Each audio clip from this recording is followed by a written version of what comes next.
கிறிஸ்துவுக்குள் என் அன்பு தேவ பிள்ளைகளே, கர்த்தர் உங்களை ஆசீர்வதிப்பாராக. சங்கீதம் 113 சங்கீதம் 7 இவ்விதமாக கூறுகிறது: அவர் சிறியவனை புழுதியிலிருந்து தூக்கி விடுகிறார், எளியவனை குப்பையிலிருந்து உயர்த்துகிறார்.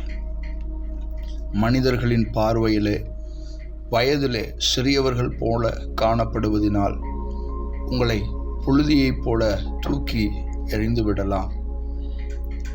ஒருவேளை திறமையிலே சிறியவர்கள் போல காணப்படுவதினால் புழுதியைப் போல தூக்கி எறிந்து விடலாம்.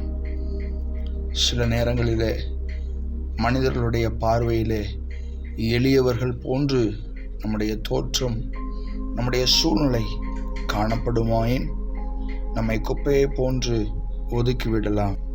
தேவ பிள்ளையே, சிறியவனை புழுதியிலிருந்து தூக்கி விடுகிற இயேசு கிறிஸ்து உங்கள் அருகிலே இருக்கிறார்.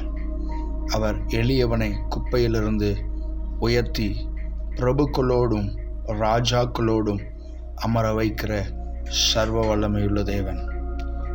இதை கேட்டுக்கொண்டிருக்கிற தேவ பிள்ளைகளே, ஒருவேளை கர்த்தர் உங்களை ஆசீர்வதித்திருப்பார் என்றால் உங்களை சுற்றியுள்ள மனிதர்கள் ஒருவேளை எளியவர்களைப் போன்று குப்பையில் தூக்கி எறியப்பட்டவர்களாக காணப்படலாம்.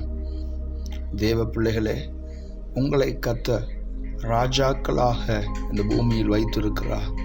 உங்களுக்குள்ளாக ஒரு விசேஷித்த அபிஷேகம், கிருபை, வரங்களை கர்த்தர் வைத்திருக்கிறார். அந்த அபிஷேகம் சிறியவர்களைப் போன்று காணப்படுகிறவர்களை உருவாக்கி உயர்த்த வல்லமையுள்ளது. உங்களுக்குள்ளாக காணப்படுகிற அந்த கிருபை குப்பையில் தூக்கி எறியப்பட்ட மனிதர்களை உருவாக்கி உயர்த்த வல்லமையுள்ளது. ஆகவே உங்களை சுற்றிலும் கர்த்தர் இப்படிப்பட்ட மனிதர்களை இந்த நாளிலே உங்களுக்கு காண்பிப்பாராயின் அவர்களை உருவாக்க, அவர்களை வணைய, அவர்களை உயர்த்த உங்களை கொண்டு கர்த்தர் கிரியையை நடப்பிப்பாராக. கண்களை மூடி நாம் ஜெபிக்கலாம். பிதாவாகிய தேவனே, சிறியவனை புழுதியிலிருந்து தூக்கி விடுகிறவர், எளியவனை குப்பையிலிருந்து உயர்த்துகிறவர். கண்ணீரோடு இந்த சத்தத்தை கேட்டுக்கொண்டிருக்கிற உம்முடைய பிள்ளைகளை புழுதியிலிருந்து தூக்கிவிட நீர் கிரியையை நடப்பிக்கப் போகிறதுக்காக கொடான கொடி ஸ்தோத்திரம் அப்பா. மேலும் இவர்கள் அநேகருக்கு ஆசீர்வாதமான வாய்க்காலாக அமையத்தக்கதாக அநேக எளியவர்களுக்கு நம்முடைய நாமத்தை அறிவித்து அவர்களை உருவாக்கி அவர்களையும் இந்த பூமியிலே வெளிச்சமாக ஆசீர்வாதத்துக்கு நேராக உருவாக்க கர்த்தர் நீர் அவர்களுக்கு கிருபை அருளி செய்யும்படியாக ஜெபிக்கிறேன். இயேசுவின் நாமத்தில் ஜெபிக்கிறேன் நல்ல பிதாவே, ஆமென். God bless you.